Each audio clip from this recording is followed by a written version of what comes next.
Jax had made a career of flying into hell with the faith that his instruments, and his skill, would bring him back. For 30 years, he had been a sundiver, an elite pilot who skimmed the fiery, 2 million-degree coronas of stars. His ship, the Salamander, was not a vessel of exploration, it was a high-tech bucket, designed to dip into the sun's atmosphere and scoop out the exotic, charged particles that fueled humanity's leap to the stars. It was a brutal, glorious, and lonely job. And this was his final run. Before every dive, he performed the same ritual. He opened the time-delayed message from his daughter, Maya, sent from the home on Titan he would soon be returning to for good. Her image flickered to life on his console, a recording sent weeks ago. "Hi, Dad. We got your last message. Mom says to tell you she loves you, and to stop being so sentimental. We're getting the beach house ready.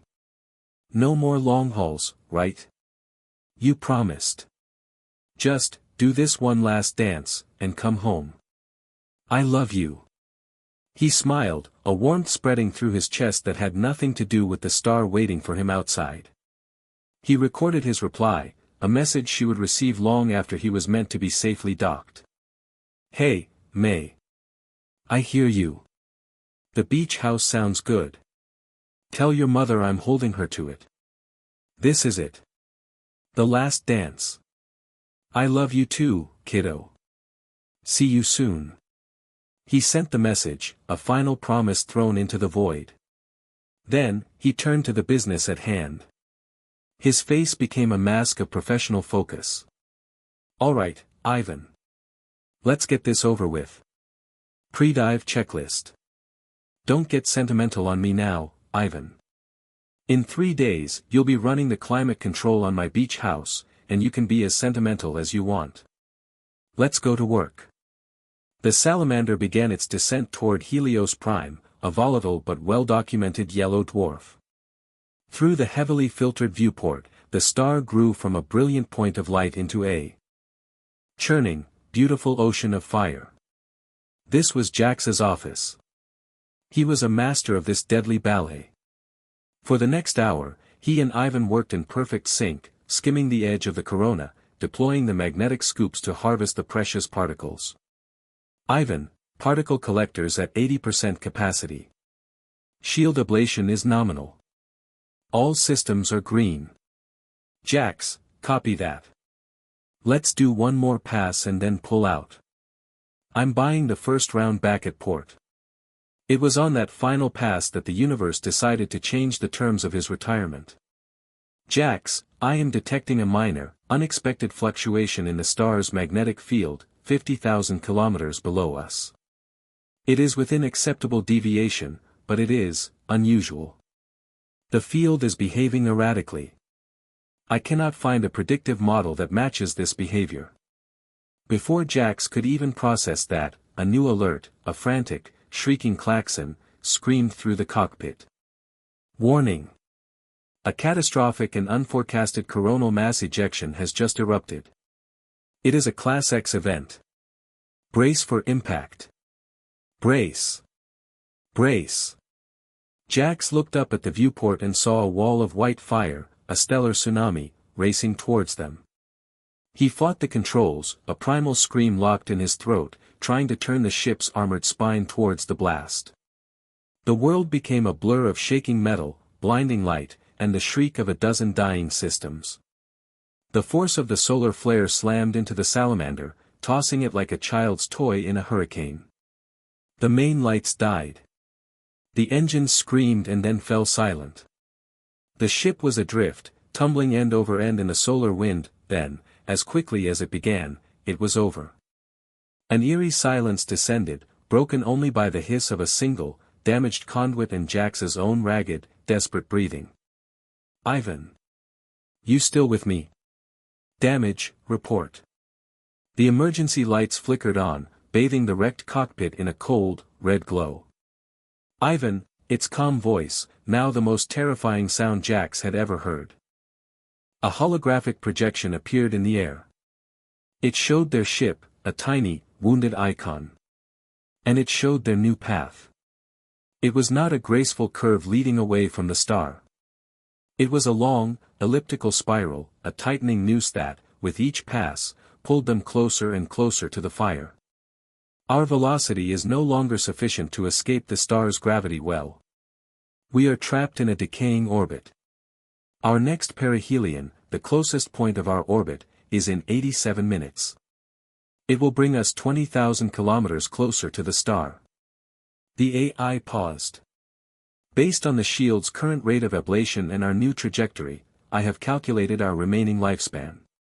We have approximately 6 hours and 54 minutes before the shields fail completely and the hull is sublimated. We have 4 orbits left.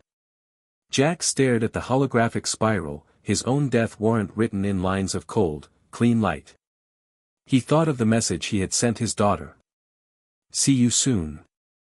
A promise he now had no way of keeping.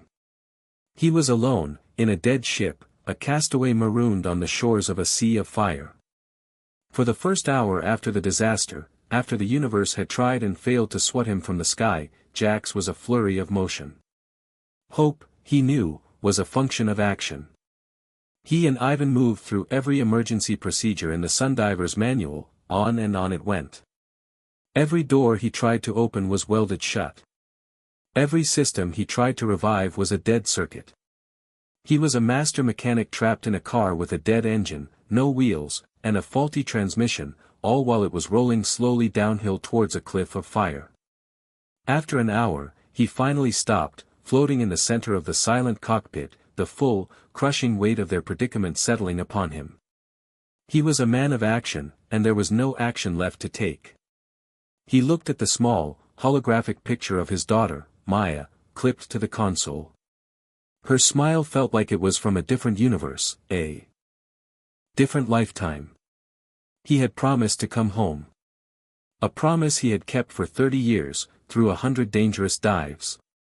And he was going to break it on his very last one. "Ivan, Jax, your heart rate is elevated. Your breathing is shallow. You are exhibiting signs of acute psychological distress." "You don't say, Ivan. I'm sitting in a tin can that's about to become part of a star. I think I'm entitled." Jax looked at the new display. It showed a 3D model of the Salamander, with the outer layers of the shield glowing a dull, angry red. As they began their inevitable fall back towards the sun, he watched the numbers on the screen. The ablation rate, the speed at which the shield was burning away, began to climb. He watched, mesmerized by the slow, methodical process of his own ship's destruction. But then, his pilot's eye, trained to see the smallest inconsistencies, noticed something. "Jax, Ivan, why is the ablation rate on the port dorsal side 0.2% higher than the starboard ventral side?" "Ivan, our rotation is unstable due to the initial impact. The ship is in a slow, uncontrolled tumble. The port dorsal side is currently angled more directly towards Helios Prime, and is therefore absorbing more direct radiation." And that's when the idea sparked. An idea so illogical, so contrary to every survival instinct, that it felt like madness. But it was also beautiful. He began to laugh, a real, genuine laugh that echoed strangely in the dead cockpit. "Jax, my diagnostics indicate this laughter is not a standard grief response." "You're damn right it's not, Ivan. It's an idea." He pointed a shaking finger at the screen. "You said my rotation is uncontrolled. What if we controlled it? The purpose of that would be unclear." "Jax, the purpose? The purpose is thrust. The shield is burning off anyway, right? That vaporized material, those carbon atoms, they have mass. And they're being pushed away from the ship with force. For every action, there's an equal and opposite reaction. It's a tiny, microscopic push, but it's not zero. What if we use it? What if we use the last of our maneuvering fuel to control the tumble, to intentionally angle one side of the ship to burn hotter and faster than the other? We could turn our own shield into a makeshift engine." The AI was silent for several seconds as it processed the desperate, unconventional physics of the plan. "The asymmetrical thrust generated would be infinitesimal, Jax. The navigational precision required to maintain a stable, controlled rotation while under extreme heat and gravitational stress is unprecedented. The risk of accelerating our decay or losing control completely is high. The variables are extreme. But, if executed with zero error over the next 3 orbits, combined with a final, perfectly timed thruster burn at aphelion, the probability of achieving a successful gravitational slingshot is no longer zero. The plan was put into motion. The next few hours were a grueling test of endurance and precision. As they fell towards the star for their second pass, Jax took manual control of the ship's rotation, using tiny, precious bursts from the maneuvering thrusters. His goal was to keep the port dorsal side facing the fire, a terrifying act of controlled self-immolation. The heat in the cockpit became a physical presence, pressing in on him. Alarms he had disabled screamed back to life. The Salamander groaned and shuddered, a dying beast protesting the abuse. Ivan, perihelion in 10 seconds. Shield integrity at 38%. Hull temperature is approaching critical limits. This is the moment of maximum ablation, Jax. Hold her steady. Jax's hands were slick with sweat, his knuckles white as he gripped the controls. He held the ship at the perfect angle, watching the monitors as the port shield burned away, a sacrifice to the god of orbital mechanics. The ship shuddered, a faint but perceptible push from its own dying skin. Then they were. The ship shuddered, a faint but perceptible push from its own dying skin. Then they were through the worst of it, climbing again, back towards the cold safety of aphelion. He slumped back in his chair, his body trembling with adrenaline and exhaustion. The first, insane step of their plan was complete. They had survived. But the real question, the only question that mattered, remained of course. The final, desperate orbits in the life of Jax and the Salamander are here. This is the third and concluding part of the expanded, novella-length version of The Starbreather's Gambit. The Starbreather's Gambit, the novella, Part 3. Intro music, the tense, rhythmic beat from the end of Part 2 returns, now slower, more deliberate, like a heart trying to conserve its last few beats. It fades into the sound of the strained, groaning metal of the cockpit and Jax's ragged breathing. Narrator, the Salamander shuddered, a wounded beast that had just survived a dragon's breath. Inside the sweltering cockpit, Jax held his own breath, his eyes glued to the navigation display. The first part of his insane gambit was complete. They had survived the pass. But survival was not the same as escape. The only thing that mattered was the numbers. Did it work, Ivan? Run the new trajectory. Tell me we moved the needle. Trajectory updated. The asymmetrical shield ablation during the perihelion pass has resulted in a net change to our orbital apogee. Don't give me the jargon, Ivan. How much? We have gained an additional 1,150 kilometers in altitude at our farthest point. Your hypothesis is proven correct. It is possible to use controlled shield ablation as a micropropulsion system. A tiny spark of triumph flared in Jax's exhausted mind. It had worked. But the AI wasn't finished. Ivan, however, I must advise you that this gain is insufficient. My new calculations, based on our current rate of orbital decay versus the thrust we can generate, show that we will still not achieve 53 minutes. He had traded a piece of his ship's hide, endured unimaginable heat, and performed the most difficult flying of his life for less than an hour. The spark of triumph died. The war of attrition continued, a battle he was still losing, just more slowly now. The next 2 orbits were a special kind of hell. They became a grueling, repetitive cycle of fire and ice. A terrifying dive towards the sun, where the cockpit became an oven and the ship screamed in protest as Jax held it steady, sacrificing another layer of its skin to the stellar fire. Then, a long, slow climb back out to the cold of aphelion, where he would fight the ship's wounded, unstable rotation, his body aching, his mind numb with fatigue. With each pass, the ship died a little more.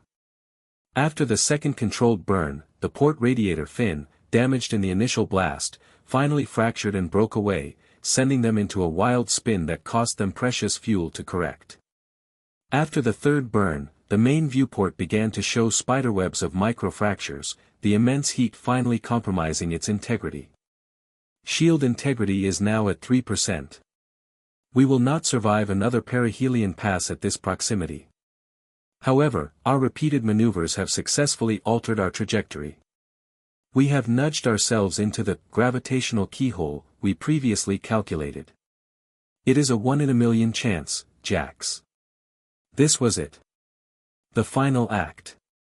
They had fought the star for hours, not to escape, but to line up this one, single, impossible shot. They were now at aphelion, the farthest point of their final orbit, hanging at the top of their cosmic roller coaster. They had just enough fuel in their maneuvering thrusters for a single, 3-second burn. The burn must be perfect. It will not push us to safety. It is designed to alter our angle of approach for the final dive by a mere 0.02 degrees. This should allow us to enter the star's gravity well at the precise vector needed for a gravitational slingshot. And if the math is wrong, then you will have used our last bit of fuel to aim us more precisely into the fire. Jax looked at the holographic picture of his daughter, her smile a beacon from a world away. He took a deep breath, his hand steadying on the controls. He was no longer thinking about the heat, or the failing ship, or the odds. He was just a pilot, with one last maneuver to fly. On my mark, Ivan. All remaining fuel. 3, 2, 1. Mark. The ship lurched, a final, hopeful push into the dark. And then they were falling. A silent cannonball, aimed at the heart of the sun for the last time. There was nothing left to do but wait, and trust the numbers. The dive was faster, steeper than before. The heat alarm, a sound Jax now heard in his sleep, shrieked its final warning. The shield integrity display flashed a critical red, then went black. The heat shields have failed. Hull temperature is now critical. The outer hull is melting. Goodbye, Jax. The viewport filled with a brilliant, blinding, beautiful white fire. Jax closed his eyes, his promise to his daughter his final thought. He felt a moment of immense, crushing force, a violent shove from the hand of a god. Then, blackness. And silence. Consciousness returned slowly, painfully. Jax was floating in a cold, dark cockpit. The alarms were silent. The fire was gone. The only light was a single, weak emergency strip, casting long, ghostly shadows. He was alive. Through the fractured, crazed viewport, he could see the star, Helios Prime. But it was no longer a terrifying, all-consuming furnace. It was a beautiful, distant jewel, shrinking behind them. He looked at the navigation display, running on its last flicker of power. A single, green line showed their trajectory, a clean, graceful curve, moving away, out into the safety of deep space. The AI was gone. Jax floated alone in the silent, scorched cockpit of the Salamander. He was stranded, millions of miles from the nearest shipping lane. Survival, Jax had learned, was not a single, triumphant act. It was a slow, monotonous, and grueling war of attrition against despair. For 47 days, he had been adrift, a castaway in the scorched, silent tomb of his ship, the Salamander. The brilliant, terrifying star, Helios Prime, was now just another bright point of light in the rearview scanner, but its memory was burned into the ship's very metal, and into Jax's soul. His life had become a simple, brutal rhythm. 12 hours in a low-power, medically induced sleep to conserve oxygen. 6 hours of system checks, rerouting the last dregs of battery power to keep the life support from failing completely. And 6 hours of staring into the endless, star-dusted blackness, battling the crushing weight of a silence so profound it felt like a physical pressure. He was alive, but he was more alone than any human had ever been. The sound was so unexpected, so alien in the dead silence of his cockpit, that at first, he thought he had imagined it. A hallucination. A ghost in his own weary mind. But then it came again, more insistent this time. It was the long-range proximity sensor, a system he had left on a low-power, passive sweep, more out of habit than hope. It had detected something. Hope, a feeling he had ruthlessly suppressed for weeks, erupted in his chest with painful, breathtaking force. He scrambled to the console, his movements clumsy in the zero gravity. He rerouted precious energy from the emergency batteries to the sensor array, a massive gamble that could shorten his remaining life support by days. But for a chance, any chance, it was worth it. The screen flickered to life, displaying a cascade of noisy, inconclusive data. But there, amidst the static, was a single, clear, moving signal. A ship. And it was heading in his general direction. For the first time in 47 days, Jax wept. Tears of pure, unadulterated relief streamed down his face. Rescue. He was going to be rescued. He was going to go home. He was going to keep his promise to his daughter. He spent the next hour frantically trying to clean up the signal, to get a clear profile of his saviors. Was it a Union patrol? A corporate vessel? As the ship drew closer, the Salamander's damaged sensors finally got a lock. A clear silhouette appeared on the screen. And the hope in Jax's heart turned to ice. The ship was ugly. It was a patchwork of different modules, with oversized, aftermarket engines bolted onto a rusty, scarred freighter hull.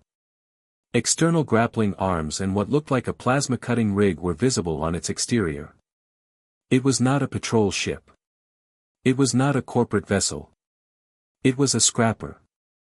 A vulture of the void, preying on the dead and the dying. The comms system, which he had thought completely destroyed, crackled to life. It was a short-range, direct-line hail. They were close.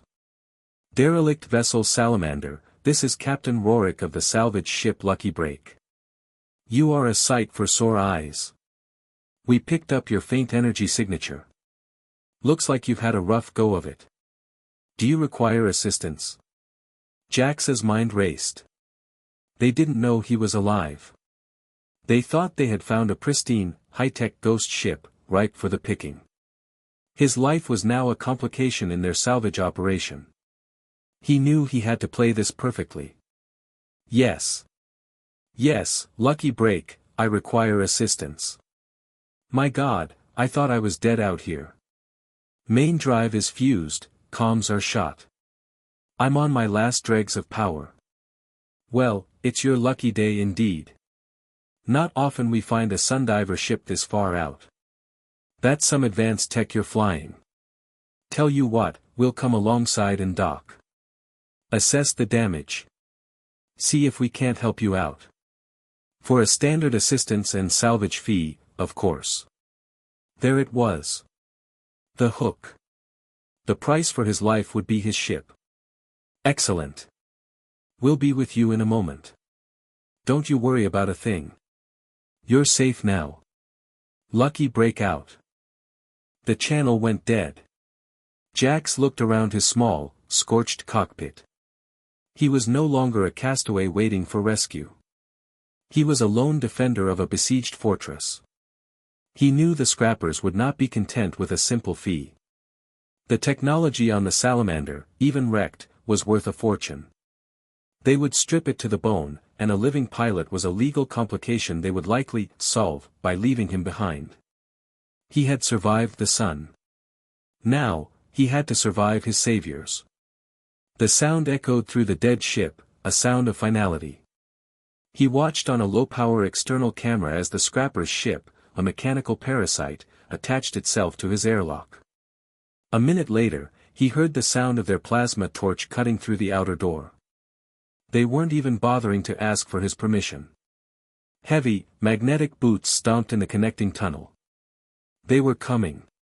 Jax retreated from the cockpit into the dark, silent corridors of his ship, clutching the same heavy metal strut he had used for leverage during his escape from the star. It was his only weapon. The final, inner airlock door, with Jax on one side and the approaching vultures on the other, was all that was left. The door's control panel suddenly sparked to life, powered from the outside. The hiss was the sound of his isolation ending, and a new, more intimate, and more dangerous battle beginning. The doors began to part, revealing the dark silhouettes of three figures, their forms backlit by the harsh light of their own ship. The war for the Salamander had begun. The inner airlock door slid open, revealing three figures silhouetted against the harsh light of their own ship. The man in the center was tall and broad, with a confident swagger. Captain Rorik. He stepped aboard the Salamander, a predatory grin on his face. Well now, it's even prettier up close. A real work of art. You must be Jax. He extended a hand. Pleasure to meet the man we're about to rescue. Jax shook the hand, his own grip feeling weak and frail compared to the scavengers. The other two crew members fanned out, their eyes scanning the scorched but advanced technology of the bridge. One was a hulking brute of a man, his face a mask of silent intimidation. The other was a smaller, twitchy woman, her eyes wide, covered in cybernetic implants, a tech specialist. I never thought I'd see another human being again. Thank you. My main drive is completely fused. Rorik, so we see. A real shame. He patted a console affectionately. But what a ship. The stories of what you sundivers fly are legendary, but to see one. My tech specialist, Twitch, is just dying to take a look at your sensor logs. The data from a Class X flare alone would be worth a fortune. Jax knew he had to separate them. The ship was his home turf, its damage his only advantage. Jax, the logs are probably fried. The main damage seems to be in the aft engineering bay. A plasma conduit ruptured and flooded the whole section with coolant. That's what took out the drive. It's a real mess back there. It was a complete lie, but a plausible one. Rorik's greed made him take the bait.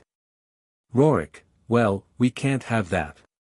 My man Corbin here, he said, gesturing to the silent brute, is a master of fixing ruptured conduits. We'll go take a look. Twitch, you go with our friend Jax here and see if you can salvage those logs from the bridge. Be quick about it. The crew split up. Rorik and Corbin headed towards the dark engineering section. Jax led the nervous, twitchy tech specialist through the silent, powerless corridors towards the cockpit. The energy readings in here are strange. Residual chronoton fields, exotic particle decay. This ship is a scientific treasure. The bridge is just through here. The emergency bulkhead is sealed, but the manual release is on this panel. He gestured to a heavy, mechanical blast door. As Twitch leaned in to examine the panel, her back to him, Jax acted. He slammed his hand down on the emergency release on his side of the door. The tech specialist was trapped, sealed in a dead-end corridor. Jax didn't wait to hear her panicked shouts. He scrambled through the maintenance shafts, a ghost in his own ship, circling back towards engineering. He found Rorik and Corbin standing before the pristine, undamaged reactor. There's no coolant leak, pilot. You lied to me. Before Corbin could react, Jax, from a catwalk above them, used the last dregs of an emergency battery to activate the engine room's fire suppression system. The chamber was instantly filled with a blinding, choking cloud. In the confusion, Jax dropped a heavy, metal toolkit he'd been carrying. It struck the brutish Corbin on the head, sending him crumpling to the floor. Rorik roared in fury, firing his plasma pistol blindly into the foam. Jax was already gone, disappearing back into the service tunnels. He made his way to the bridge, the only defensible position, and sealed the door behind him. He had taken out Rorik's crew. Now it was just him and the captain. A few minutes later, Rorik's voice echoed from the other side of the bridge door. Clever little pilot. Very clever. But you're just delaying the inevitable. I'll cut through this door and personally space you myself. Because my ship wants to die. And you're the only thing keeping it alive. Jax brought up a schematic on the console, a feed he routed to a small monitor outside the door. He highlighted a single, critical system. That solar flare didn't just fuse my drive. It fractured the containment field around my FTL capacitor. It's been holding a critical charge for 47 days. The only thing keeping it from discharging is the weak, but stable, energy field from your ship's magnetic docking clamps. It's a happy accident. Am I? You saw the damage. You know what a Class X flare can do. If you try to cut through that door, the energy feedback will destabilize the field. If you undock your ship, the field collapses. The capacitor will discharge with enough force to vaporize both our ships. So, you have a choice. You can stay clamped to my hull forever, or you can leave. Very, very carefully. A long silence followed. Rorik was a thief and a predator, but he was also a survivor. He knew enough about starship mechanics to know that Jax's bluff, in a ship this damaged, was terrifyingly plausible. The salvage wasn't worth the risk. Finally, Rorik's voice came back, no longer furious, but filled with a grudging, bitter respect. Rorik, you're a hell of a survivor, pilot. I'll give you that. I hope you get rescued before you starve to death. Jax watched on the external camera as Rorik and his now conscious crew scrambled back to their ship. The lucky break disengaged its magnetic clamps with a slow, almost comical gentleness. Then, it turned, and its powerful engines fired, propelling it away into the darkness as fast as it could go. Jax was alone again, in the absolute silence of his cockpit. He had survived the sun. He had survived the greed of men. He was battered, exhausted, and still hopelessly stranded. But he was a survivor. He looked at the picture of his daughter, Maya, her smile a beacon in the gloom. He had kept his promise. He was still fighting to get home. And for now, in the endless, silent dark, he would wait.